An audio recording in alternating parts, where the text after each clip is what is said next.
유대인들의 3대 절기 말고 기독교의 3대 절기는 무엇일까요? 여러분들이 아시는 대로 첫 번째로 부활절, 두 번째로 성탄절, 그리고 세 번째가 성령 강림절입니다. 이것이 기독교의 3대 절기입니다. 특별히 기독교가 성령 강림절을 귀하게 여기는 이유는 성령 강림절은 교회의 생일과 같기 때문입니다. 우리가 잘 아는 대로 오순절 마가니 다락방에 모였던 120명의 사도들이 주님의 약속을 붙잡고 기도할 때 그들 가운데 성령이 임했었죠. 그 성령의 강림으로 말미암아 교회가 시작되었기에 기독교에 있어서 이 성령 강림절은 교회의 생일과 같다라고 이야기를 하는 것입니다. 예수님이 부활하시고 50일 후, 그리고 부활하시고 난 이후에 40일을 이 땅 가운데 돌아다니시면서 자신의 부활을 보여주셨기 때문에 승천하시고 난 이후 10일, 그래서 예수님의 부활 후 50일이 되던 날 예수님께서는 약속하신 대로 그들에게 성령을 부어주셨습니다. 오늘 저와 여러분들이 성령 강림주일을 맞이하여서 우리 안에도 그때 그 마가의 다락방에 성령의 임재가 있었던 것처럼 오늘 또 우리 각 사람 가운데 말씀으로 주님께서 임재하시고 나를 만나주시고 나를 터치하여 주시고 또 우리 모두는 그 말씀에 반응하는 은혜가 있기를 간절히 소원하는 마음으로 함께 예배하며 나아가기를 주님의 이름으로 축복합니다. 지난 시간 우리는 하나님의 응원 메시지라는 제목으로 말씀을 나눴습니다. 유대인들이 사도 바울을 데리고 법정으로 데리고 갔고 사도 바울은 스스로 자신의 복음에 문제가 없었음을 변호해야 될 때에 당시 아가야의 총독이었던 갈리오가 바울이 입을 열어 자기 스스로를 변호하려고 할 때 대신 변호해주는 모습을 우리는 살펴보았죠. 하나님께서 사도 바울에게 너를 대적하게 할 사람 없게 하시겠다고 약속하셨는데 그 약속이 눈앞에서 그렇게 펼쳐질 줄 사도 바울은 어쩌면 몰랐을 것입니다. 거기서 끝이 아니었습니다. 복음을 전했을 때에 회당장, 그리스도보 가족 모두가 예수 그리스도를 믿게 되는 역사가 있었는데 그 이후에 새로운 회당장으로 소스테네라고 하는 사람을 섬겼고 이 법정의 결론으로 인하여서 그 소스테네가 많은 사람들에게 폭행을 당하였지만 그는 오히려 그것이 계기가 되어서 예수 그리스도를 따르기로 결단하는 또 다른 열매를 하나님은 목격하게 하셨습니다. 아가야에서의 모든 사역이 마치고 이제 수리아로 떠나기 위해서 배에 올라타기 위하여 사람들과 작별하려 할 때에 사도 바울이 떠나는 그 자리에서 브리스길라와 아굴라는 어쩌면 고린도에서 함께 눈물을 흘리고 함께 웃던 믿음의 동역자였던 그들이 사도 바울과 함께 떠나기로 결정을 내리게 되죠. 사도 바울은 하나님께서 나 혼자 가면 지칠 것을 아시고 사람을 붙여주시는구나, 와, 우리 하나님 정말 약속하신 대로 기가 막히게 일하시는 분이시구나 라고 하는 것을 아마 경험했으리란 생각이 되어집니다. 사도 바울이 함께 배를 타고 도착해서 에베소의 지역에 도착을 했을 때에 에베소에 있는 사람들은 사도 바울이 에베소에 머무르면서 우리에게 더 오랜 시간 동안 복음을 전해주기를 요청했습니다. 제가 뒤에서도 한 번 더 말씀드리겠지만 저는 이 부분이 굉장히 흥미로운 부분이라고 생각을 합니다. 왜냐하면 우리가 아는 대로 사도 바울이 어느 한 지역에 들어가서 복음을 전하면 늘 그들이 대적하고 쫓아내기 일쑤였는데 에베소 지역에 있는 사람들은 복음을 받고 난 다음에 더 머물면서 우리와 있어주기를 원했다라고 하는 것이죠. 그런데 사도 바울은 어쩌면 자기 개인적으로 봤을 때는 진짜 그야말로 복음 전하기 좋은 환경이 주어졌음에도 불구하고 하나님의 뜻대로 지금까지 걸어왔음을 인정하면서 만약 하나님의 뜻이면 하나님이 만약에 다시 보내시면 내가 그때 와서 머물겠노라고 이야기를 하고 에베소를 떠나게 됩니다. 에베소라고 하는 지역에 사도 바울이 등장을 했던 거죠. 우리가 지금까지 계속 사도 바울의 1차 전도 여행, 2차 전도 여행, 그리고 앞으로 살펴볼 3차 전도 여행의 주인공은 사도 바울이 맞습니다. 분명하게 사도 바울이 어떻게 걸어왔는지를 보여주고 있어요.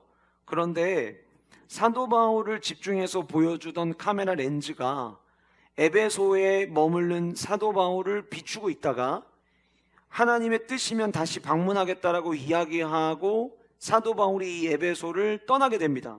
그러면 지금까지의 이 카메라 렌즈는 사도 바울이 떠나는 곳으로 따라갔는데 오늘 저와 여러분들이 읽은 본문은 사도 바울이 가는 곳으로 따라가지 아니하고 렌즈를 그대로 에베소에 고정을 시킵니다. 그리고 그 에베소에 고정되어 있는 그 렌즈 안에 낯선 한 사람이 등장을 하는데 그의 이름이 바로 오늘 본문에 등장하는 아볼로라고 하는 인물이에요. 제가 말씀을 묵상을 하면서 아볼로라고 하는 이름이 등장을 했다.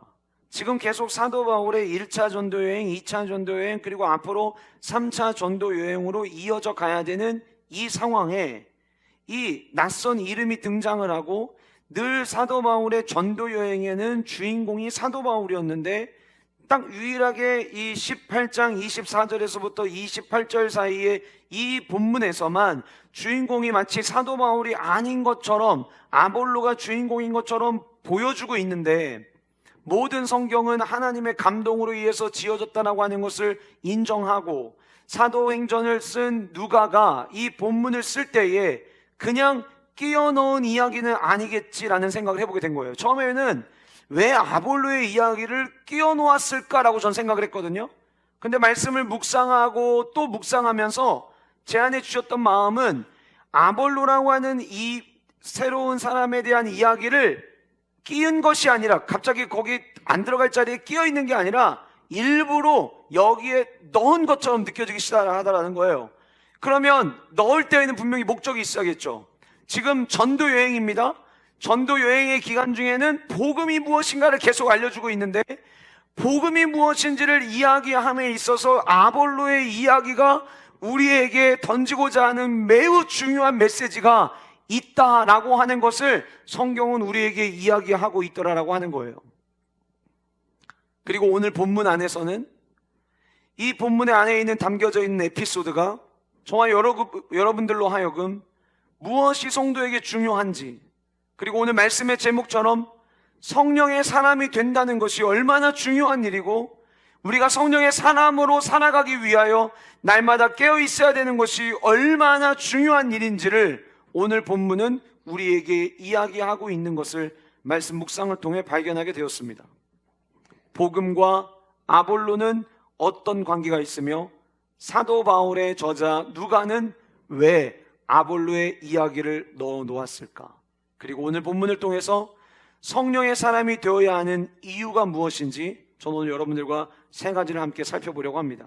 첫 번째로, 성령의 사람이 되어야 온전한 복음을 만날 수 있다라고 하는 거예요. 성령의 사람이 될 때에 반쪽짜리 불완전한 복음이 아니라 우리가 흔히 이야기하는 풀 메시지, 그 가스펠, 굿 뉴스의 모든 소식을 우리 모두가 다 받아들일 수 있게 된다라고 하는 거예요. 오늘 말씀 24절은 이렇게 시작합니다. 알렉산드리아에서 난 아볼로라 하는 유대인이 에베소에 이르렀다. 말씀드린 것처럼 렌즈는 에베소를 계속 비추고 있고, 원래는 사도 바울이 움직이면 렌즈가 따라가야 되는데 웬일인지 이번에는 렌즈가 움직이지 아니하고 그 렌즈에 고정되어 있는 자리에 아볼로가 들어온 거예요. 그리고 아볼로에 대한 정보를 줍니다. 먼저 어떤 정보를 주냐면, 그는 알렉산드리아에서 난 사람이다 라고 이야기를 하고 있어요. 우리가 이미 앞에 살펴봤던 아테네는 종교와 철학의 중심지였다면, 오늘 본문에 등장하는 알렉산드리아는 그리스 학문의 중심지였습니다. 당시 로마에서 가장 큰 도서관이 있었던 곳이 바로 알렉산드리아였는데, 이후에 불이 남으로 말미암아 모든 것이 다 탔지만 불나기 전까지 이 알렉산드리아에 있었던 도서관에 소장하고 있었던 책이 70만 권이었다고 합니다. 여러분, 그때 당시 70만 권이었다면 그 시대의 모든 서적의 마지막 종착지는 이 알렉산드리아에 있는 도서관이었다라고 말해도 과언이 아닐 것이라고 생각을 합니다. 누군가가 연구하고 누군가가 새롭게 알려낸 이야기가 있으면 이 이야기는 이 도서관에 저장돼야 돼. 그래서 전 세계 곳곳에서 어떤 새로운 글들이 있을 때마다 그 글들이 보내졌던 곳이 본문에 등장하는 알렉산드리아라고 하는 거예요. 예수님이 이 땅에 오시기 전 200여 년 전에 구약, 우리가 잘 아는 구약의 말씀이 히브리어로 되어 있는데, 이 히브리어를 많은 사람들이 읽을 수 있도록 헬라어로 번역을 해야겠다. 그래서 우리가 흔히 저도 원로 목사님들 설교할 때 70인 역본이라는 이야기를 종종 해서 아마 여러분들이 70인 역본이라고 하는 존재에 대해서 한 번쯤은 들어보실 생각이 되어집니다. 그 70 역본이 뭐냐면 히브리어로 되어 있던 말씀을 헬라어로 첫 번째 번역했던 것. 그래서 이후에 헬라어를 연구하는 사람들이 이게 과연 맞는 해석일까라고 궁금할 때 제일 먼저 기본적으로 점검하는 문서가 이 70인 역본인데, 그 70인 역본을 히브리어를 헬라어로 번역했던 도시가 알렉산드리아였어요. 여러분, 새로운 언어를 다른 언어로 번역한다는 것은 어느 누구나 마음껏 할 수 있는 게 아닙니다. 그 언어가 일상화되어야 있어야 하고, 그 언어의 문법을 잘 알아야 되고, 히브리어의 경우에는 점 하나에 의해서 의미가 너무나도 달라지기 때문에 그 점 하나의 의미까지 제대로 알고 있어야 하는 지식적으로 매우 뛰어났던 사람들이 모여 있었던 곳이 바로 이 알렉산드리아라고 하는 거예요. 성경은 아볼로가 그 지식의 도시에서 태어났다라고 이야기를 하고 있는 거예요. 그리고 계속해서 아볼로에 대한 정보를 줍니다.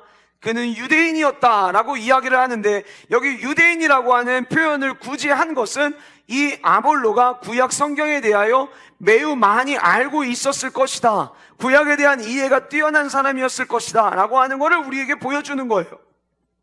거기서 멈추지 않습니다. 그가 에베소에 이르렀는데 그는 언변이 좋고 성경에 능통한 자였다라고 부연 설명을 계속해서 이어갑니다. 본문에는 언변이 좋다라고 되어 있는데 헬라어 원어의 의미는 어떤 의미를 갖고 있냐면 지식이 매우 풍부하다라는 의미예요. 여러분, 가끔 머릿속에 든 게 많으면 대화를 하다 보면 이 사람 말 되게 잘하네, 야, 아는 게 되게 많네, 유창하네, 이렇게 우리가 이해하고 말하게 됩니다. 그래서 말을 잘하는 사람이 전부 다 지식이 많느냐라고 질문할 수 있겠지만 머릿속에 아는 게 많으면 그래도 남들보다 더 많은 정보들을 줄 수가 있어요. 그러니까 오늘 본문에 번역을 할 때 언변이 좋다라고 이야기하고 있지만 원래 의미는 이 사람은 지식의 도시 알렉산드리아에서 태어난 사람답게 매우 지식이 뛰어났다라고 하는 것을 우리에게 이야기합니다. 그리고 앞에 유대인이었다는 그 말에 부연 설명이라도 하듯이 그는 성경에 능통한 자였다라고 이야기하고 있어요. 여기서 말하는 성경은 당연히 구약 성경을 의미하겠죠. 그리고 25절, 그가 일찍이 주의 도를 배웠다. 아주 어릴 때부터 구약에서부터 하나님의 말씀을 잘 배워왔고 열심으로 구약의 메시아에 대해 예언한 것들에 대해서도 자세히 알고 가르쳤던 사람이었다라고 25절에 이야기를 합니다. 26절로 가보시면 회당에서 담대히 말하기를 시작했다라고 이야기를 하면서 그가 담대히 말할 수 있었던 것은 그 안에 하나님의 말씀에 대한 확신이 있었음을 우리는 26절의 말씀을 통해서 유추해 볼 수 있으리라 생각이 되어집니다. 제가 문득 이런 생각을 해봤어요. 만약에 우리 지금 교회에 같이 함께 사역하고 있는 부교육자들 한 분 한 분 너무 뛰어나지만 만약 오늘 본문에서 이야기하는 것처럼 지식적으로 박학다식하고 그리고 언변도 너무 뛰어나고 성경에 대해서 너무 능통해서 성경에 대한 대화를 나눠보면 때로는 제가 알지 못하고 있는 것까지도 너무 유식하게 잘 이해하고 있는 사람이 만약에 있다고 한다면 저는 우리 교회 함께 와서 사역하기를 요청할 것 같아요. 혹은 평신도 있지만 신앙생활을 오랫동안 해와서 하나님의 말씀에 어디에 어떤 말씀이 있고 내가 힘들고 어려울 때 지금은 어떤 말씀을 붙잡고 기도해야 하는지 누구보다도 판단력이 빠른, 그리고 함께 신앙생활하는 영가족들과 대화를 통해서 하나님의 말씀에 어떤 말씀이 어디에 있는지, 그리고 어느 누군가가 진리에서 벗어난 이야기를 하면 그렇지 않다라고 하는 하나님 말씀에 대한 확신을 가지고 담대히 말할 수 있는 평신도가 있다고 한다면 교회의 장로님으로, 안수집사님으로, 권사님으로 세우고 싶을 것 같아요. 그런데 오늘 본문은 그에 대한 좋은 정보들을 나열하다가 그렇지만 뭔가 이 아볼로에게 부족한 것이 있었다라고 하는 것을 우리에게 이야기합니다. 25절 마지막에 이렇게 이야기하고 있어요. 요한의 세례만 알 따름이라. 그가 알렉산드리아에서 태어났고 언변도 뛰어나고 지식적인 부분도 충분히 있고 성경에 대해서도 능통하고 어릴 때부터 일찍이 주님의 도를 배워서 예수님에 관한 거, 오실 메시아에 대한 예언에 대한 이야기도 다른 사람들에게 자세하게 가르칠 수 있는 사람이지만, 오늘 본문은 그다음 뭐라고 이야기하냐면 그는 요한의 세례만 안다라고 이야기하고 있더라는 거예요. 제가 오늘 본문을 28절까지로 끊지 않고 19장 1절부터 7절까지를 덧붙였습니다. 뒤에 이따 살펴보겠지만 사도 바울이 에베소에 방문해가지고 그 에베소에 방문했을 때 제자들이 있었습니다. 그들에게 묻습니다. 너희들 믿을 때 성령을 받았느냐? 그들이 얘기합니다. 우리는 성령에 대해서 들어보지 못했습니다. 그럼 너희들은 무슨 세례를 받아서 제자라고 이야기하느냐? 그때 뭐라고 이야기하냐면 3절 마지막에 요한의 세례입니다 라고 이야기를 해요. 그러니까 18장의 아볼로의 모습 속에서도 19장 3절의 말씀 속에서도 요한의 세례까지만 도착을 하면 뭔가 부족한 결핍이 있다라고 하는 것을 성경은 우리에게 이야기하고 있더라라고 하는 거예요. 당시에 예수님의 세례까지 포함하여 세 종류의 세례가 있었다고 우리는 정리해 볼 수 있습니다. 첫 번째는 쿰란 공동체의 세례입니다. 우리가 에세네파, 유대인의 중요한 분파 가운데 하나였던 에세네파 혹은 그 에세네파에 소속되어 있는 사람들이 쿰란 공동체, 그래서 쿰란 공동체는 곧 에세네파인 것처럼 사람들이 이해를 합니다. 당시에 쿰란 공동체가 있었습니다. 이스라엘 사해 인근의 광야에서 오실 메시아를 기다렸던 공동체가 바로 쿰란 공동체였는데, 그들은 경건한 사람들, 의로운 사람들, 우리는 영적으로 가난한 사람들, 그래서 오실 메시아를 세상 사람들과 다르게 구별됨으로 준비하는 삶을 살았던 사람들이 쿰란 공동체의 사람들이었어요. 그들은 나도 중요하지만 함께 오실 메시아를 기다리는, 광야에서 오실 메시아를 기다리는 거룩한 우리의 공동체를 굉장히 소중히 여겼던 사람들입니다. 제가 성지순례 갔을 때 저도 이 쿰란 공동체를 방문했었습니다. 사진을 보여드릴게요. 보시면 지금도 쿰란 공동체에 가면 저 멀리 사해바다가 있고 그 사해바다 안쪽으로 내륙 쪽으로 광야가 펼쳐져 있습니다. 그 광야에 가면 지금도 고고학자들이 발굴한 부분들을 볼 수 있도록 그 유적지 위로 이렇게 걸어 다닐 수 있도록 데크를 만들어 놓았는데, 곳곳에 이렇게 계단처럼 내려가는 웅덩이 같은 것이 있어요. 이게 뭐냐면 정결탕입니다. 그 다음 사진 보시면, 그림이 자세히 보실지 모르겠지만 이 사진에서 보시는 것처럼 사람들이 그 계단을 밟고 내려가서 그 안에, 지금 아까 보였던 사진에는 물이 없었지만 예전 쿰란 공동체가 생활할 때는 그 안에 물을 담아놨어요. 그래서 자기 스스로 그 계단에 내려가서 자기의 몸을 씻는 거예요. 자, 쿰란 공동체의 세례는 누가 베풀어주는 세례가 아니라 스스로 자기 자신을 깨끗하게 씻는 세례였어요.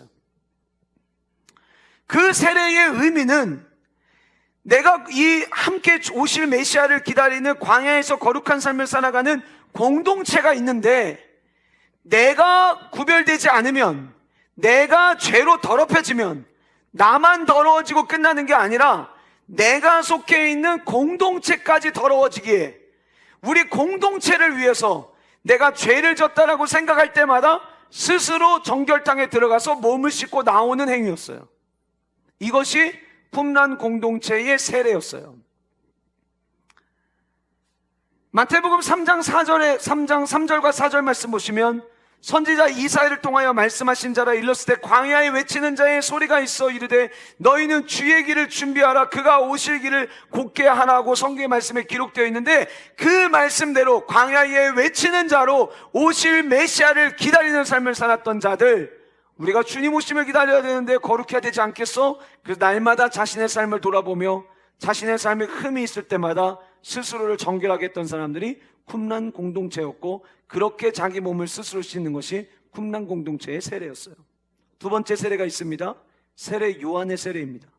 우리가 잘 아는 대로 물로 베푸는 세례입니다. 예수님보다 약 6개월 전 태어났던 세례 요한은 회개하라, 천국이 가까이 왔느니라 라고 선포하기 시작했습니다. 그리고 많은 사람들이 세례 요한에게 나왔고 세례 요한은 그들에게 세례를 베풀었습니다. 세례 요한의 세례 특징은 무엇이냐면 사람에게 베풀었던 첫 번째 세례였다는 거예요.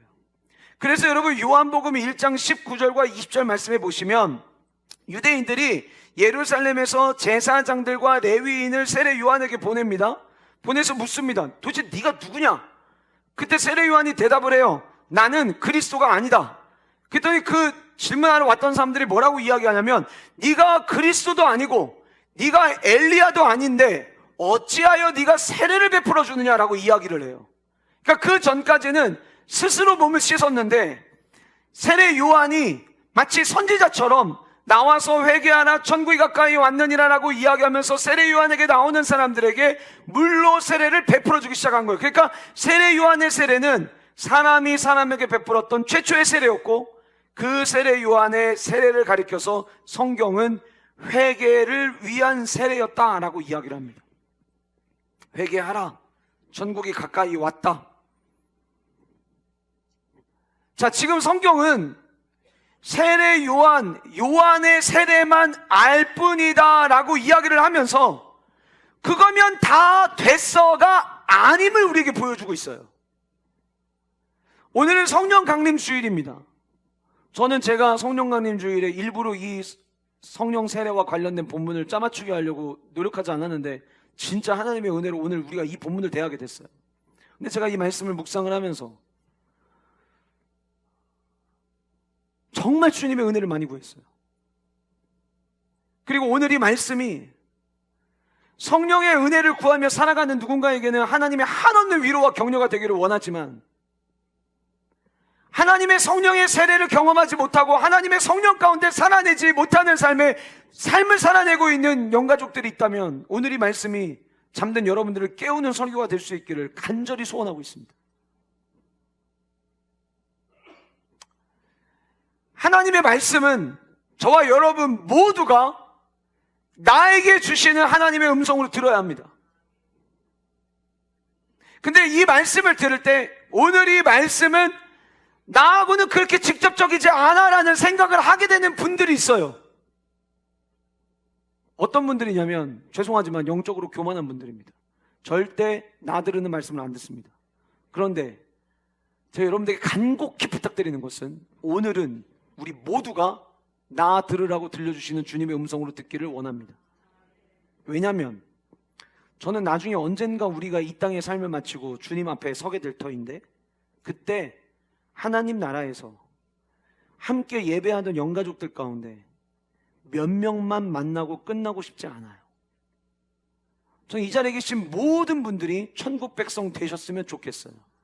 그런데 요한의 세례만 알따름이라 해서 끝이 나버리면 우리는 영원한 하나님 나라에서 다시 만날 수 없습니다. 오늘 본문이 이야기하는 세례 요한이 베풀었던 그 세례는 회개를 위한 세례였어요.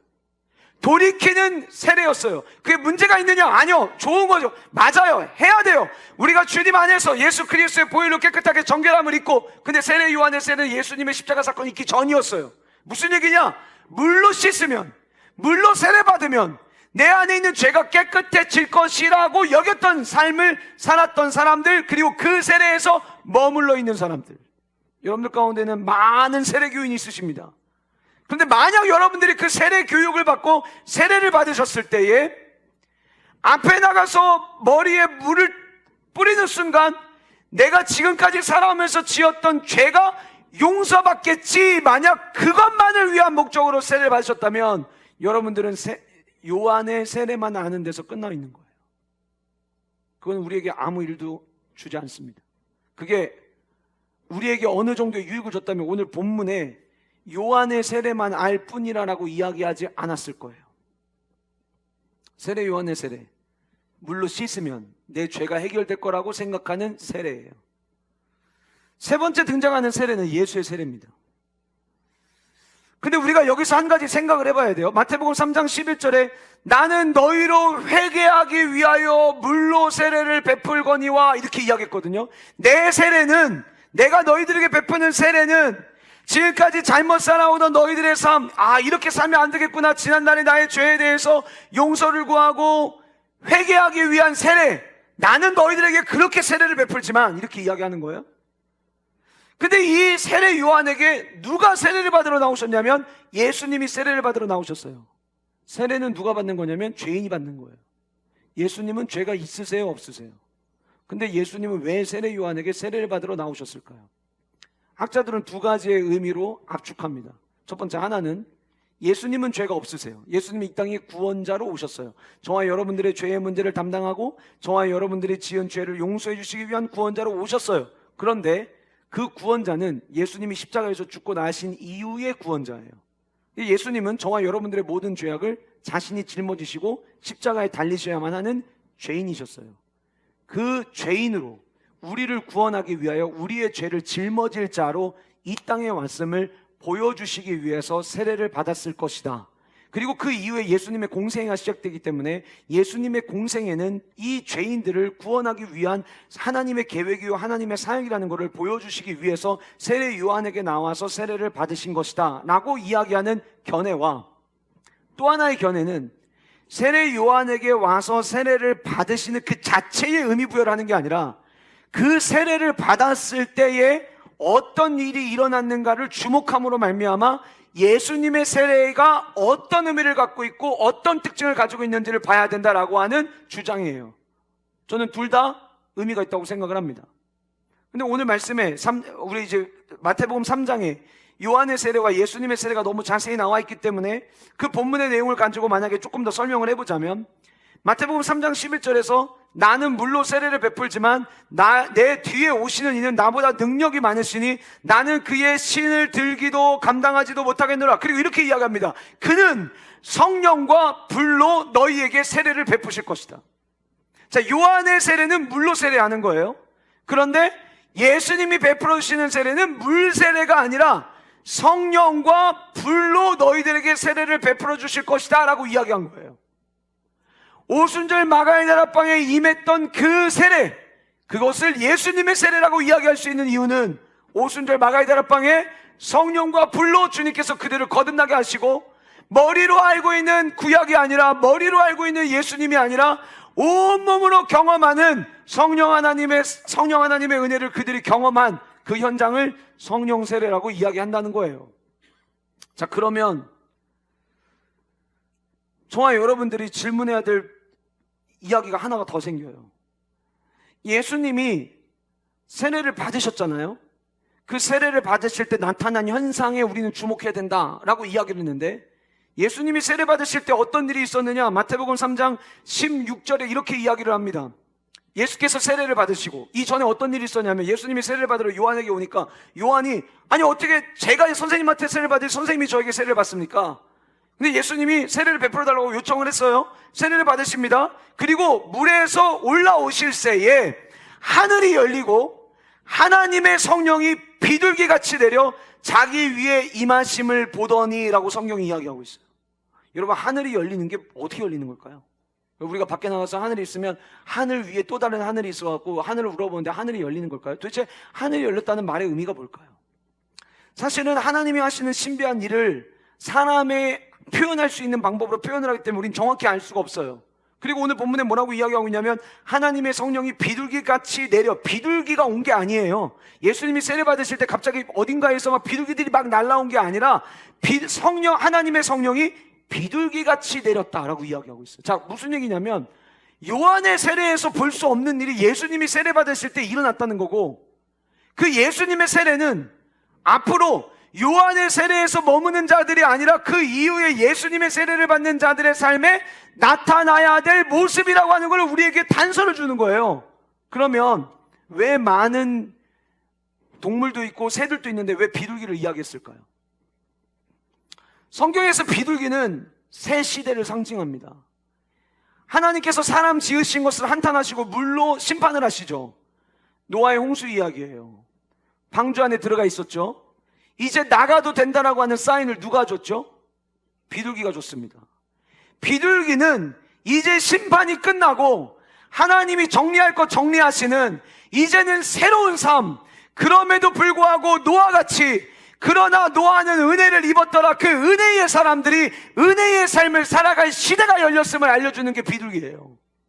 다시 말씀드리면 물로 씻는 세례는 우리에게 한계가 있지만 이제 예수 그리스도께서 부어주시는 성령과 불의 세례를 받으면 이전까지 살아오던 삶과 전혀 다른 삶을 살게 될 것이라고 하는, 머리로 배워서 아는 복음이 아니라 그 복음을 성령의 임재로 말미암아 경험하면 그 이후에 우리의 삶은 머리로 배운, 글로 배운 신앙인이 아니라 하나님이 살아내게 하시는, 성령의 삶을 살아내게 하시는 새로운 삶이 시작된다. 그게 누구의 세례를 통해서냐? 예수님의 세례를 통해서라는 거예요. 로마서 6장 3절과 4절은 이 세례에 대해서 우리에게 아주 정확하게 잘 이야기해 줍니다. 무릇 그리스도 예수와 합하여 세례를 받은 우리의 세례는 그리스도와 합한 세례예요.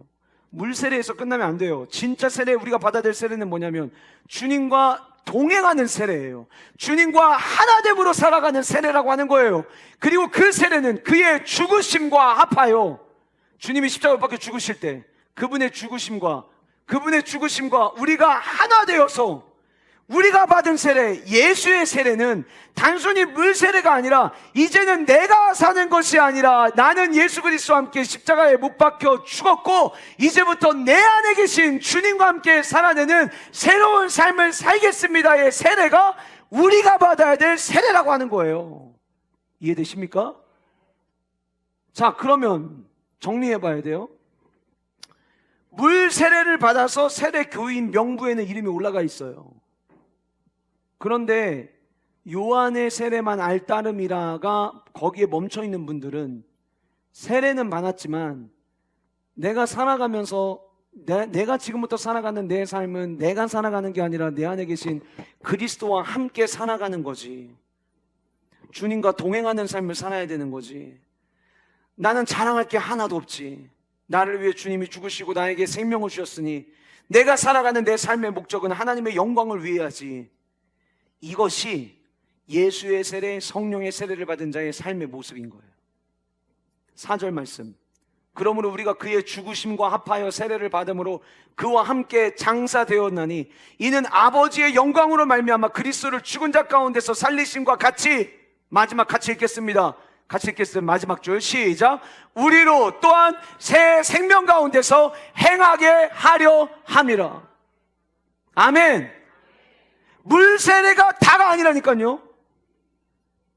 물 세례 받고 세례교인 명부에 올라갔다고 해서 다 된 게 아니라 내가 지금 새 생명 가운데 New Life, 새로운 삶, 이제는 내가 원하는 삶이 아니라 주님이 원하시는 삶, 주님과 동행하는 삶을 내가 살아내고 있느냐라고 하는 거예요. 사랑하는 여러분, 만약 여러분들이 진짜 모아서 정말 오랜만에 해외여행을 간다고 가정을 해봅시다. 한 10일? 뭐 이렇게 여행을 가요. 뭐 유럽이 될 수도 있고 미주가 될 수도 있고 아프리카가 될 수도 있어요. 그럼 여러분 뭐 준비하시겠어요? 일단 한 번도 여행을 안 해보신 분들은 캐리어부터 사실 거예요. 캐리어 사야죠. 열흘 정도 머물려면 적어도 24인치 이상의 캐리어는 준비하셔야 될 거예요. 캐리어를 삽니다. 야, 내가 어떻게 가는 해외인데 가서 좋은 경치도 찍어야 되지만 나도 이쁘게 나와야지. 그래서 단벌로 절대 안 가실 거예요. 데일리, 매일마다 갈아입는 옷을 다 챙겨 가실 거예요. 혹은 어떤 날은 상의와 하의를 교체해서 어떻게 믹스 매치할 건지에 대한 계획을 또 세우실 거예요. 제가 예전에 우리 아이들 데리고 여행할 때 보니까 어떤 애는요 슬리퍼, 운동화, 구두, 부츠까지 챙겨가더라고요. 대단한 열정이에요. 한 번쯤은 나가는 해외 그렇게 준비할 수 있어요. 그리고 집에서 나가기 전에 비행기 티켓 챙깁니다. 공항에 도착했습니다. 그런데 여권 없으면 다 아무 준비한 게 의미가 없습니다. 하나님의 나라는 돈으로 못 갑니다. 경력으로 못 갑니다. 선한 일 많이 해서 가는 하나님의 나라가 아닙니다. 하나님의 나라는 거듭나야 갈 수 있는 나라입니다. 그 거듭난다는 게 뭐예요? 성령의 세례예요. 성령의 세례. 자, 그럼 여러분들이 여기까지 들으시면, 목사님, 맞아요. 저는 예수님이 나의 구원자라는 걸요, 배워서 안 게 아니고요. 저는 하나님께서 저에게 말씀해 주셨어요. 내가 너의 왕이야, 내가 너의 구원자야, 말씀해 주셨어요. 그래서 저는 주님이 저의 구원자임을 제가 믿습니다. 다행이네. 오늘 목사님이 계속 요한의 세례에 머물면 안 된다고 했는데, 나는 그래서 성령의 세례를 받았으니까 다행이네. 이렇게 생각하시는 분들 여러분들 가운데 계실 수 있어요. 여러분, 제가 신앙생활에서 제일 위기가 뭐냐라고 물어보면, 성령 세례 안 받았는데 성령 세례 받았다고 착각하는 거예요. 성령 세례를 받잖아요. 그럼 그 다음부터 어디에 목마름을 두냐면 성령 가운데 거하기에 목마름을 둡니다. 이따 마지막에 우리 함께 읽을 텐데, 성경은 이렇게 이야기하고 있어요. 성령으로 시작해서 육체로 마치겠느냐. 이 얘기 왜 했을까요? 시작은 성령의 깨달음으로 주님이 나의 구원자시라는 것을 내가 아멘으로 믿음으로 받아들였어요. 그런데 내가 육체 가운데 살아가요. 성령님과 동행하지 않아요. 진짜 성령의 세례를 받은 자는 예수 그리스도의 죽으신 이유가 나를 살리기 위한 하나님의 계획이었다라고 하는 것을 온몸으로 경험한 자는 성령 세례 받은 데서 끝나지 아니하고 성령의 삶을 살아내기 위해서 모든 에너지를 다 쏟습니다.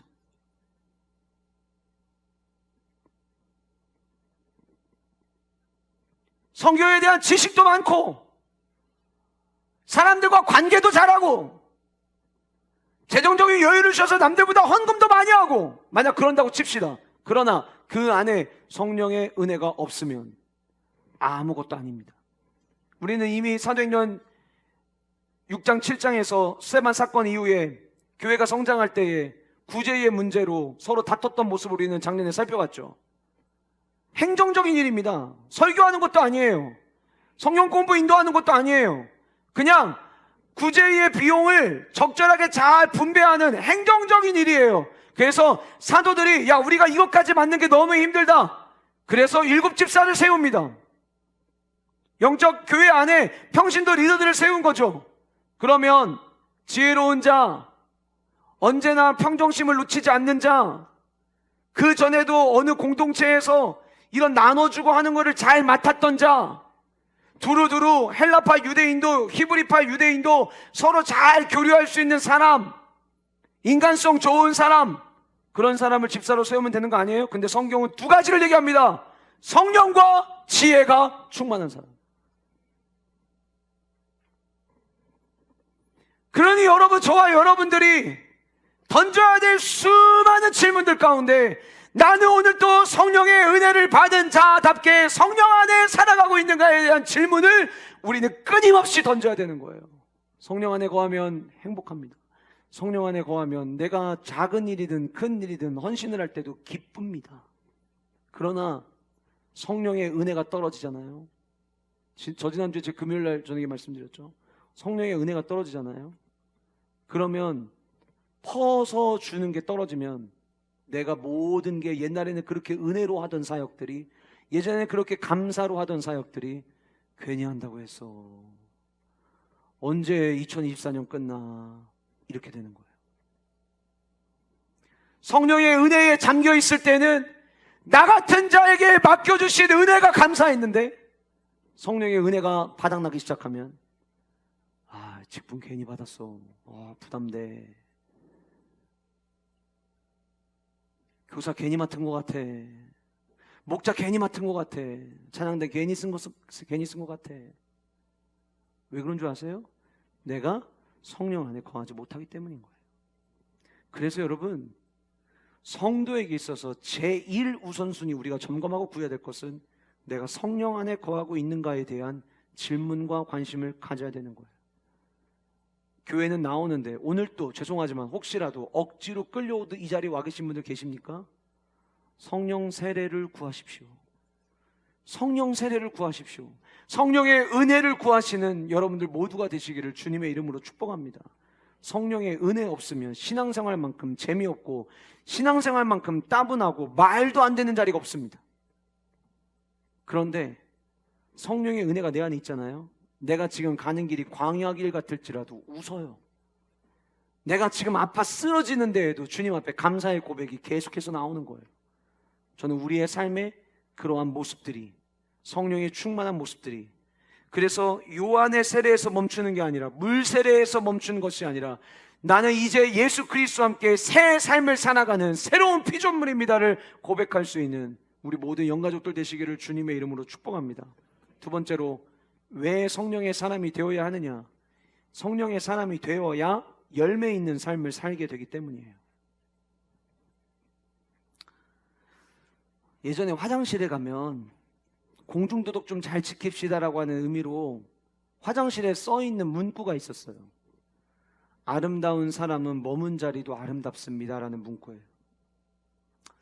제가 문득 오늘 이 예배를 준비하는데 그 문구가 머릿속에 떠올리면서 저한테 이런 마음이 들었어요. 성령의 사람들이 머문 자리에는 성령의 열매가 남습니다. 우리 여러분들이 첫 번째 대제의 말씀을 들으면 이제 질문하게 돼요. 어떤 질문을 하냐면, 그럼 난 성령의 사람이라고 생각하는데, 난 지금 성령의 삶을 살아내고 있다고 생각하는데, 나는 성령 세례 받았다고 생각하는데, 난 진짜 성령 세례 받은 자인지 아닌지를 여러분들이 점검을 하셔야 되잖아요. 그 점검을 뭘로 하시냐면 이 두 번째 대주로 하시면 되는 거예요. 나는 열매가 있느냐, 성령의 열매가 있느냐. 26절 말씀 보세요. 26절. 그가 회당에서 담대히 말하기 시작하거늘. 담대히 말했어요. 여러분, 와, 진짜 이게 맞는 얘기예요. 성령 세례를 경험하지 않았는데요, 그게 다라고 나는 이미 다 알고 있다고 생각하면은요, 무식하면 용감해진다고 담대히 말했어요. 담대히, 아볼로가. 근데 그때 브리스길라와 아굴라가 그가 하는 이야기를 들었어요. 들었는데 성령의 일하심을 눈으로 목격하고 성령의 은혜를 경험했던 브리스길라, 아굴라가 아볼로의 이야기가 매우 유식한 이야기처럼 들리고, 아볼로의 이야기가 뭔가 많이 아는 사람처럼 들리고, 아볼로의 이야기가 뭔가 담대한 명언처럼 들리지만 울림과 감동이 없었어요. 왜 그럴까? 요한의 세례만 알고 있구나. 성령의 세례를 아직 경험하지 못했구나. 그래서 성경에 그 이야기를 다 듣고 그를 데려다가, 이게 너 일로 와봐, 너 우리가 들어보니까 너 아직 멀었다, 일로 와봐. 그래서 데리고 끌고 간 게 아니라 이 데려가다라고 하는 말의 뉘앙스가 정중하게 초청한 거예요. 저는 이 말에서도 성령의 사람들의 모습이 전 드러난다고 생각합니다. 정중하게 초청을 했어요. 그리고 나서 그에게, 아볼로에게 하나님의 도를 더 정확하게 풀어 이뤘어요. 자, 여기서 말하는 하나님의 도는 결국 뭘까요? 예수님의 생애, 그분의 죽으심, 네가 알고 있는 구약의 그 예언, 이 메시아에 대한 예언들, 그 이 메시아가 어떻게 오셨고, 그 메시아가 십자가에 못 박혀 죽으셨고, 그 죽으신 사건이 구약의 이사야 53장에 있는 말씀을 이룬 성취였음을, 이런 얘기들을 쭉 푸는 거죠. 그리고 예언하신 대로 예수님은 다시 부활하셨다. 그분이 부활하시면서 우리에게 약속하셨다. 내가 떠나고 나서 내가 너희들에게 보혜사 성령을 보여줄 테니까 너희들 예루살렘을 떠나지 말고 오실 성령을 기다려라. 그래서 그 이야기를 들은 120명의 사도들이 마가다라 방에 모여서 부지런히 주님의 성령의 임하기를 기다렸는데, 그때 하나님께서 그 120명의 사도들에게 성령 세례를 부으셨다. 그거를 경험한 자들이 흩어지기 시작했고, 예루살렘에 교회가 생기기 시작했고, 안디옥에 교회가 생기기 시작했다. 나도 유대인이었지만 나도 그 예수 그리스도의 복음을 받아들이는데, 사람의 말로 이해하고 설명해서가 아니라 그 예수 그리스도에 대한 이야기를 듣는데 온몸을 전율을 느끼게 하는 감동이 내 안에 물려오기 시작했고, 내 안에 가슴이 뜨거워지는 것을 내가 경험하여서 나도 예수 그리스도를 요한의 세례에서 끝나지 않고 성령의 세례, 새로운 삶을 시작하는 예수의 세례를 받은 자로 나도 살아가게 되었다. 내가 예수 그리스도를 믿게 되었는데 그 일 때문에 추방당한 일이 있었고, 그 추방당해서 갔던 곳이 아가야 고린도였는데, 우리가 그곳에서 천막 만들면서 생계를 유지하고 있을 때 우리가 그 자리에서 사도 바울 선생님을 만나게 되었다.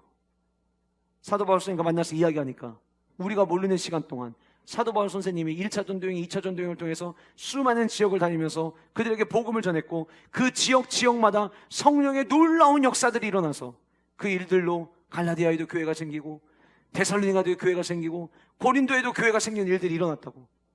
우리가 여기 오기 전에 마지막 우리는 그 고린도에 교회가 세워지는 걸 봤다고. 아마 아볼로가 그렇게 물었을 거예요. 고린도에 교회가 세워진다고요?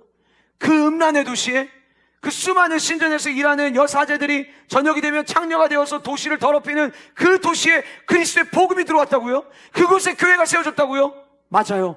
우리도 믿을 수 없었어요. 그런데 성령이 하시는 일은 사람의 생각을 뛰어넘더라고요. 그 이야기를 들으니까 아볼로의 마음 안에 불이 붙기 시작한 거예요. 그래서 여러분 27절 말씀 보면 아볼로가 아가야로 건너가고자 함으로, 보고 싶은 거예요. 나는 요한의 세례에만 머물러 있었는데 성령의 세례가 어떤 일들을 만들어내는지 나는 본 적이 없는데, 그 아가야의 고린도 지역에 놀라운 성령의 역사에 있었다는 이야기를 들으니까 그 지역으로 가고 싶었던 거예요. 그래서 아볼로가 아가야로 건너가고자 함으로 형제들이 그를 격려합니다. 하나님이 당신의 마음 가운데 선한 마음을 주셨군요. 그리고 브리스길라 아구라를 포함한 그 많은 사람들이 제자들에게 편지를 써줍니다. 추천서예요. 우리가 아볼로를 당신들에게 보냅니다. 에베소가 거기서 복음을 전하다 지금 나왔잖아요. 없잖아요. 그러니까 그 자리에 우리가 아볼로를 대신 보내겠습니다. 이미 위에서 하나님의 도를 더 정확하게 풀어 이르더라 해서 성령의 은혜를 아볼로도 경험했고, 그 하나님의 성령의 은혜를 경험한 그 아볼로를 보내게 되는데, 그 다음 이렇게 나와요. 그가 감해, 아볼로가 간 거예요. 그가 감해, 은혜로 말미암아. 저는 여기 은혜에 동그라미 치고 성경 옆에다 뭐라고 썼냐면 열매라고 썼어요. 아볼로가 간 거기에 열매가 맺혀졌어요. 그 열매를 뭐라고 이야기하냐면 은혜라고 이야기하는 거예요. 나는 과연 지금 성령의 세례를 받고 성령의 삶을 살아내고 있는가? 이 질문에 내 안에 지금 은혜가 있는가를 돌아보시면 돼요. 저 어제 새벽청년 예배 시간에 이스라엘 백성들에 대한 이야기를 나눴습니다. 교회에 있어서 가장 중요한 단어 하나를 이야기하면 저는 은혜라고 생각을 합니다. 근데 여러분, 은혜가 떨어지잖아요. 은혜가 떨어지면 하나님이 내가 너희들에게 약속한 땅이 있어 젖과 꿀이 가나안 땅, 내가 너희들을 거기로 인도할 거야, 하나님의 계획을 다 들었는데도 불구하고 은혜가 떨어지면 그 하나님의 계획은 사라져갑니다. 은혜가 떨어지잖아요. 그 하나님의 계획은 사라져가고, 그 땅 못 가는 땅이야. 그 땅 수많은 사람들, 아말렉 사람들 우리가 훨씬 커, 거기에는 아주 큰 거인들이 있어서 우리가 그 옆에 가면 우리 메뚜기에 불과해. 그 이야기가 자꾸 귀에 들리기 시작을 해요. 이스라엘 백성들 10명의 호평하는 사람들의 이야기를 듣고 그들의 마음이 하나님 곁을 떠나게 됩니다.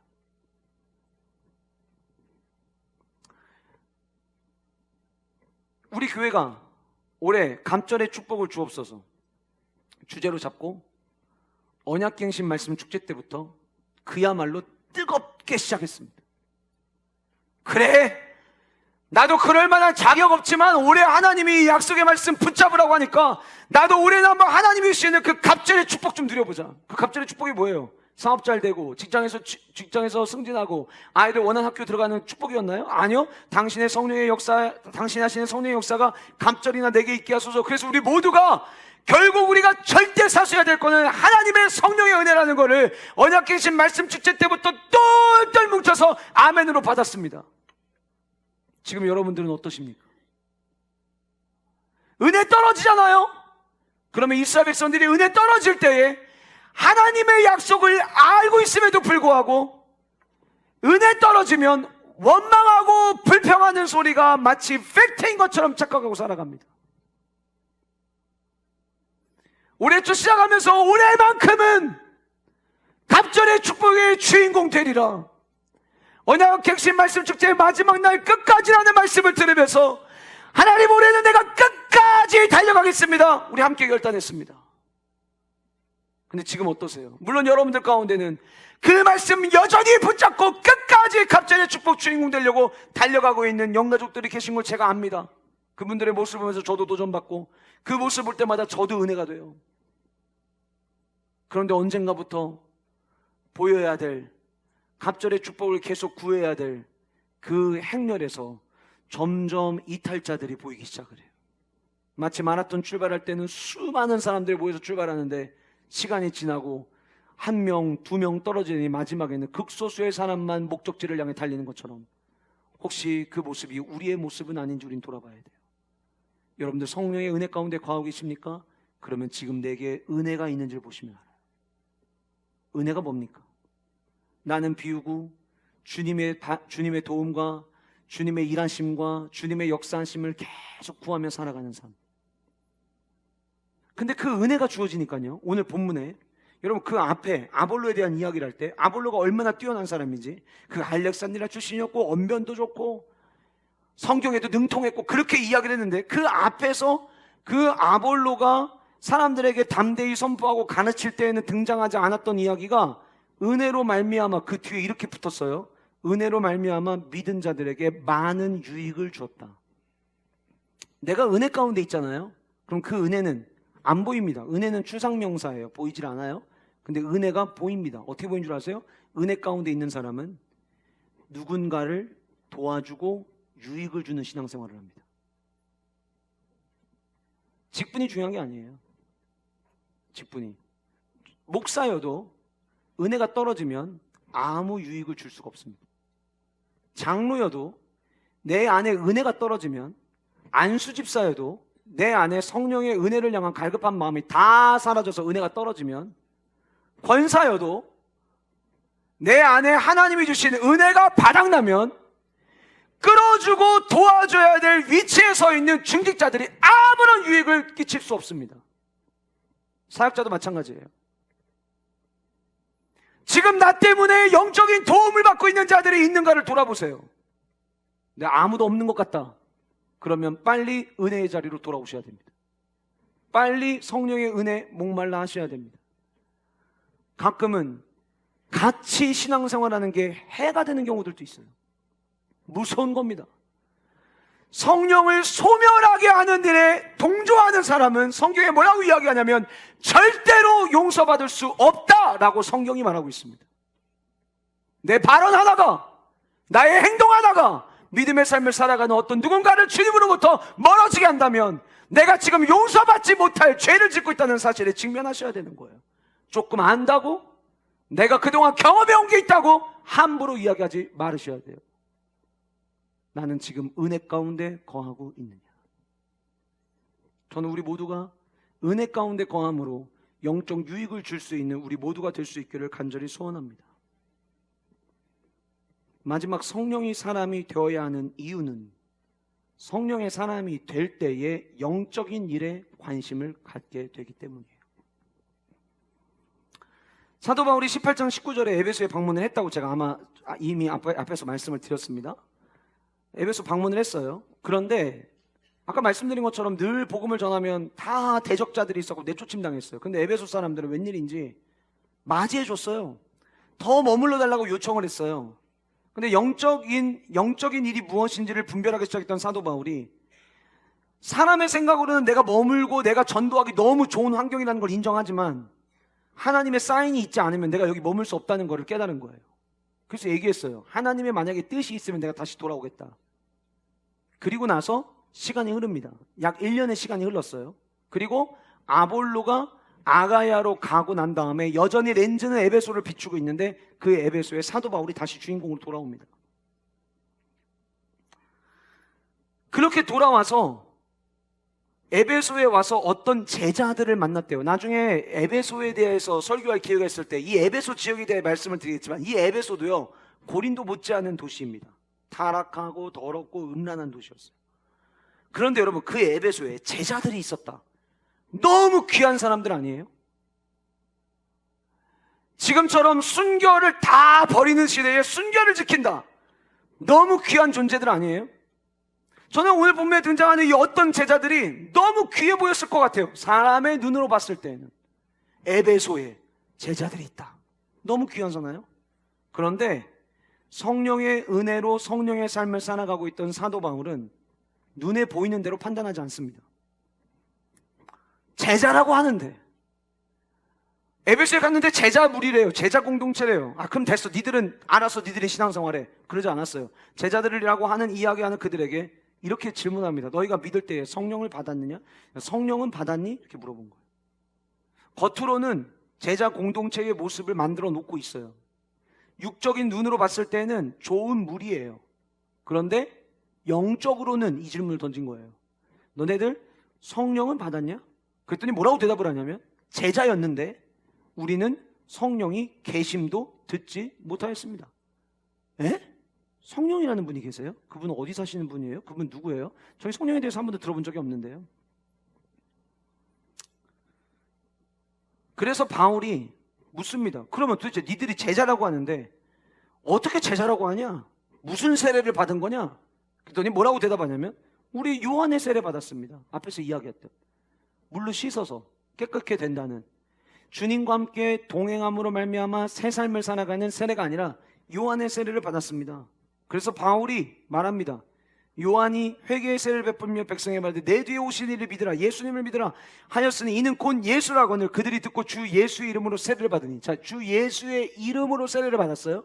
그러면 여기는 예수의 세례예요, 성령의 세례예요, 깨닫게 하시는 은혜예요, 성령이 내주하시는 은혜를 그들이 경험하게 된 거예요. 그러자 바울이 그들에게 그 성령의 세례를 받기 위해 안수했을 때에 성령이 그들에게 임하심으로 방언도 하고 예언됐다. 여러분, 우리 이런 얘기 들으면 방언과 예언에 관심을 갖는데, 지금 방언과 예언을 왜 얘기하고 있냐면 세례 요한의 세례를 받았을 때는 이런 일이 없었어요. 그런데 예수의 세례, 성령의 세례를 받고 나니까 그 성령의 모습들을 나타내기 시작했다는 것을 보여주기 위해서 그들이 망할 나라 땅에 있었던 120명의 사도들이 방언을 받았던 것처럼 그들도 방언을 하고 그들도 예언을 하게 되었다 라는 것을 이야기를 하는 거예요. 성령의 사람이었던 사도 바울은 눈에 보이는 것으로 됐어, 그럼 만족해, 이 정도면 됐어, 좀 쉬어야겠다, 그러지 않았어요.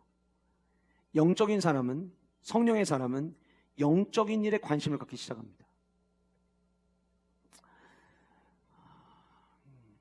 이 이야기가 우리 제자훈련 받는 분들에게 영적 교만함이 되지 않기를 바라는 마음을 담아, 그럼에도 불구하고 제자훈련을 인도하는 담임 목사로서 제가 요즘 참 감사한 게 있어요.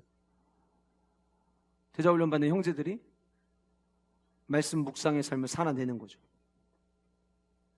어떤 형제는 하루 일과가 다 끝나고 새벽 4시 가까운 시간에 말씀 묵상 큐티한 거를 올리더라고요.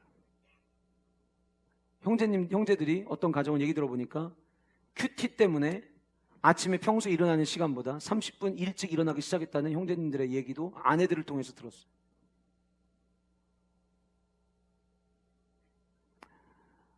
지난주에 함께 기도 제목을 나누는데, 이전의 기도 제목은 각자 자신들의 삶 가운데 진짜 필요한 기도 제목들을 나누는데, 지난주 기도 제목 나누는데 한 분이 그런 기도 제목을 나눠요. 다음 한 주간 동안 뭘 위해서 기도해 드릴까요? 개인 경건 생활 잘 유지할 수 있도록 기도해 주세요. 그 옆에 분 기도 제목, 목사님 저도 같습니다. 저도 경건 생활 잘 유지할 수 있도록 기도해 주세요. 제가 그 얘기를 듣는데요, 얼마나 겉으로는 내색 안 했지만 속 안으로 막 빵빠레가 울리고 난리가 났었어요. 우리 주님이 얼마나 기뻐하실까. 이유가 왜 그런 줄 아세요? 영적인 일에 관심을 갖기 시작하기 때문입니다. 성령의 삶을 살아가는 사람들은요, 영적인 일에 관심을 갖습니다. 여러분들은 지난 일주일 동안 무엇을 위해 달려오셨습니까? 여러분들의 모든 관심이 어디에 있으셨습니까? 성령 강림주일을 맞이해서 간절히 소원하기는 우리 모두가 영적인 일에 관심 갖는 성령의 삶을 살아낼 수 있기를 주님의 이름으로 축복합니다. 갈라디아서 3장 1절부터 3절까지의 말씀 같이 함께 읽겠습니다. 시작. 어리석도다 갈라디아 사람들아, 예수 그리스도께서 십자가에 못 박히신 것이 너희 눈앞에 밝히 보이거늘 누가 너희를 꾀더냐. 자, 보세요 여러분. 예수 그리스도 십자가에 못 박히신 거, 너희를 위해 십자가에 못 박히신 거 너희들이 이미 다 경험했는데 누가 너희를 꾀더냐. 여러분, 성령 세례 받고 예수님이 나의 구원자라는 사실을 받아들이면 그때부터는 완전 무장된 엄청난 성령의 그 전신갑주를 입은 군사가 되어서 모든 누군가가 나를 넘어뜨리려고 하고 꾀하려고 하고 속이려고 할 때 안 넘어가는 줄 아세요? 아니에요. 그래서 성령 세례 받고 난 다음에 성령의 충만함을 날마다 구해야 되는 거예요. 성경이 이야기하잖아요. 너네가 그 예수님의 죽음에 대해서, 십자가 사건에 대해서 너네들이 밝히 알았는데, 성령의 세례를 통해서 너희들이 예수 그리스도의 은혜로 우리가 살아났다는 걸 밝히 깨달았는데, 도대체 누가 너희들을 꼬시려고 하냐? 누가 너희들을 자꾸 거기서 멀어지게 하려고 하냐? 있다는 거예요. 그 존재가. 2절입니다. 같이 읽겠습니다. 시작. 내가 너희에게서 다만 이것을 알려 하노니 너희가 성령을 받은 것이 율법의 행위로냐 혹은 듣고 믿음. 자, 예수의 세례는 무슨 세례라고 했냐면 성령의 세례라고 했어요. 그러니까 너희가 성령 받은 것이, 니네 뭐 율법으로 공부해가지고 성령 공부해가지고 소그룹 해가지고 아니면은 새신자반 해가지고, 새신자반 하면서 여러분 교회가 뭔지에 대해서는 배울 수 있어요. 근데 그거 배우고 끝났다고 해서 성령이 자연스럽게 들어오는 건 아니에요. 구해야죠 내가. 근데 이제 얘기하는 거죠. 말씀하는 거죠. 너희가 성령을 받은 것이, 너네 옛날 다 성령의 경험을 했는데 그게 율법의 행위 때문이냐? 아니면은 말씀을 들었는데 나도 모르게 믿어져서냐? 전자예요, 후자예요?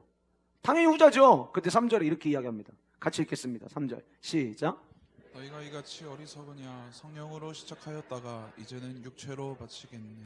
여러분 진짜 어리석은 게 뭔 줄 아세요? 시작 잘했다고 가만히 있는 거예요.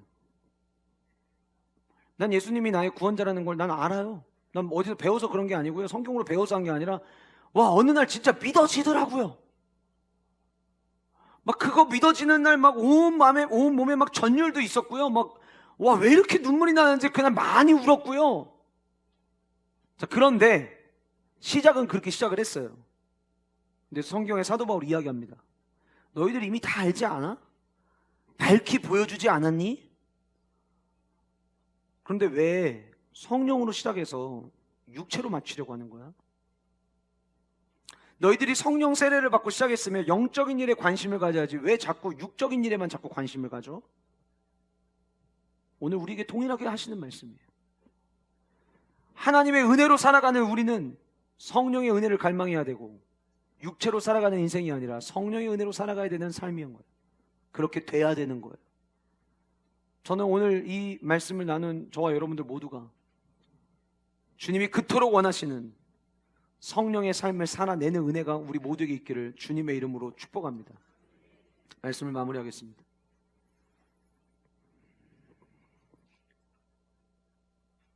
저는 오늘 예배 준비가 제가 담임 사역자 되고 난 다음에 준비했던 설교 중에 제일 어려웠던 설교였습니다.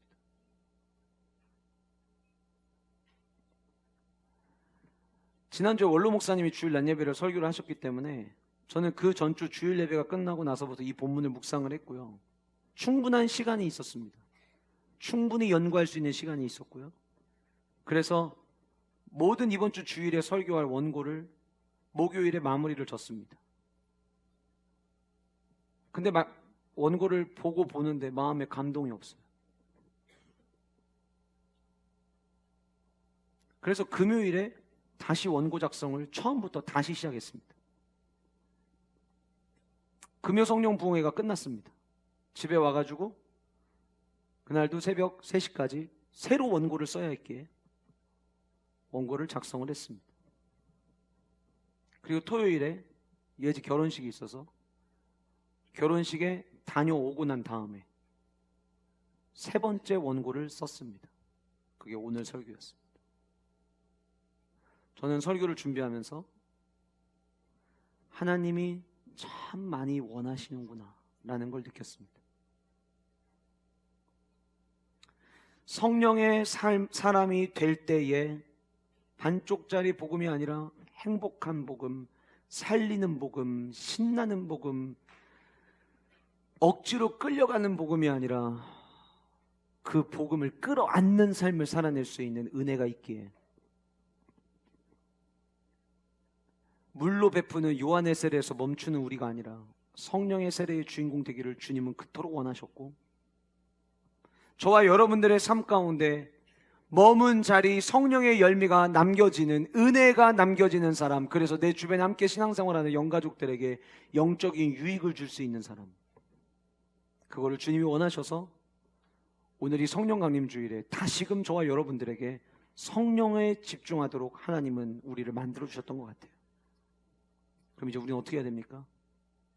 영적인 일에 관심 갖고 살아가야 됩니다. 우리 다시 2024년 1월 1일로 돌아갑시다. 주님은 약속하셨습니다. 갑절의 축복을 주겠다. 우리는 은혜의 삶 놓치지 않고 주실 주님만 바라보고 달려가면 되는 거예요. 은혜 떨어지면 못해, 안 돼, 그냥 연초에 조금 했던 이벤트였을 거야, 이런 소리만 귀에 들어오실 거예요. 그러나 은혜의 삶을 살아낸 여호수아와 갈렙은 그 목적을 향해 끝까지 달려갔고 마지막 축복의 땅에 들어가는 주인공이 되었습니다. 물론 연말 끝에 가서 여호수아와 갈렙처럼 단 2명만이라도 꼴이 날 수 있으면 그것도 은혜고 감사라고 생각할 수 있을지 모르겠지만 저는 우리 교회는 하나여야 한다고 생각합니다. 함께 갑시다. 함께 영적인 삶을 살아냅시다. 포기하지 마십시오. 목사님 얼마나 힘들고 바쁘게 사는지 목사님 몰라서 그래요 라고 이야기할 수 있어요. 저도 바빠요. 저도 치열하게 살아갑니다. 그 치열하게 살아가면서 영적인 민감함을 놓치지 않기 위해서 하나님 앞에서 부들부들 떱니다. 내가 하나님 앞에서의 민감함을 잃어버리면 나 혼자 죽고 끝나는 게 아니라 우리 모두가 죽기에 하나님의 영적인 은혜에서 멀어지면 우리 모두 다 영적인 마비로 죽어가기에 때로는 영적으로 깨어있기 위해서 두렵고 떨리는 마음으로 몸부림치며 살아갑니다. 왜요? 하나님이 살아계시고 그 성령 하나님이 우리에게 은혜 주시기 원하기 때문이에요. 여러분 말로 신앙생활 하지 맙시다. 내가 옛날에 그런 경험이 있었노라고, 내가 옛날에 그렇게 많이 알았다고 그 과거의 이야기를, 추억을 가지고 꺼내서 오늘 내가 살아간다고 생각하지 마세요. 오늘 내가 성령 안에 거하고 있느냐가 중요한 거예요. 우리 모두 정신 바짝 차리고 성령의 은혜에 집중하는 영가족 모두가 될 수 있기를 주님의 이름으로 축복합니다.